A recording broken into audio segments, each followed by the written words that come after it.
Bhawanipur station के बाहर एक ठेला था। न नाम बड़ा, न दुकान आलीशान, लेकिन वहां बिकती थी ईमानदारी, गर्मा गर्म समोसे के साथ। पापा, आलू खत्म हो गया है, अब क्या करें? बेटा, जो बचा है उसी से काम चलाएंगे, लेकिन घटिया माल कभी नहीं डालना। ग्राहक नहीं, भगवान होते हैं। रमेश भैया, आपके समोसे में तो सच का स्वाद आता है। भाई साहब, जो समोसे में झूठ हो वो पेट भी दुखाए और आत्मा भी। बारिश हो रही है, दुकान पर भीड़ कम। एक आदमी भागते हुए आता है। भाई, एक समोसा दो, जल्दी।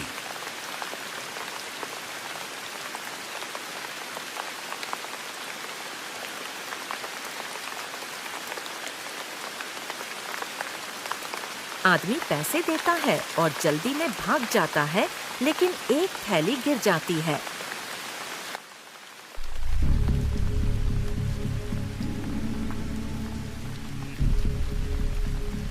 पापा, ये रहा उसका गिरा हुआ पाउच। पिता पुत्र दोनों थैली खोलते हैं। उसमें एक पेन ड्राइव, कुछ फाइलें और एक visiting card. Vikram Seth, contractor division head. पापा, इसमें कुछ वीडियो और दस्तावेज हैं। ये तो घोटाले की तरह लग रहा है। बेटा, इस सच का बोझ भारी है, लेकिन झूठ का बोझ और भारी होता है।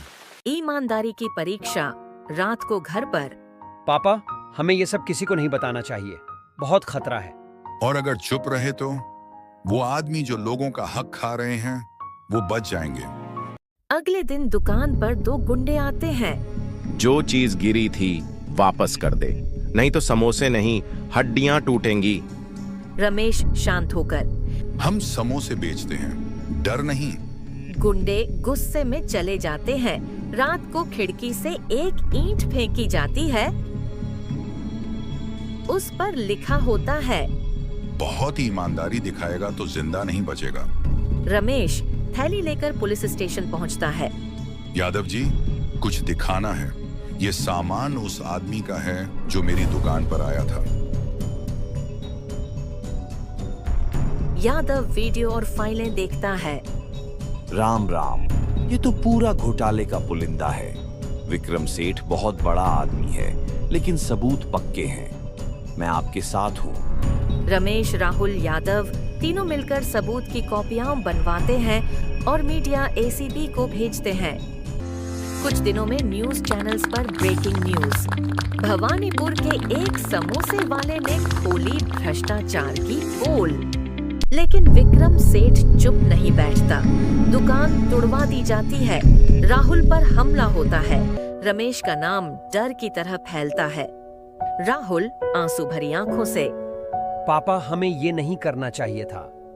बेटा, अगर डर गए तो फिर सच बोलने का मतलब ही क्या रह गया। न्याय की जीत। विक्रम सेठ गिरफ्तार होता है। अन्य अधिकारी भी फंसते हैं। कुछ समय बाद रमेश को एक चिट्ठी मिलती है। भवानीपुर नगर परिषद की ओर से आपको पार्क में एक पक्का फूड स्टॉल दिया जा रहा है, बिना किराया, आपकी ईमानदारी के सम्मान में। पापा, हमारी नई दुकान का नाम क्या रखें? सच के साथ समोसे। नई दुकान पर पहला दिन। रमेश भैया, इतनी मुसीबत के बाद भी कैसे डटे रहे? भाई साहब, समोसा गरम हो तो स्वाद देता है, लेकिन सच, वो तो आत्मा को भी तृप्त करता है। एक समोसे वाला जिसने बता दिया कि सच छोटा नहीं होता।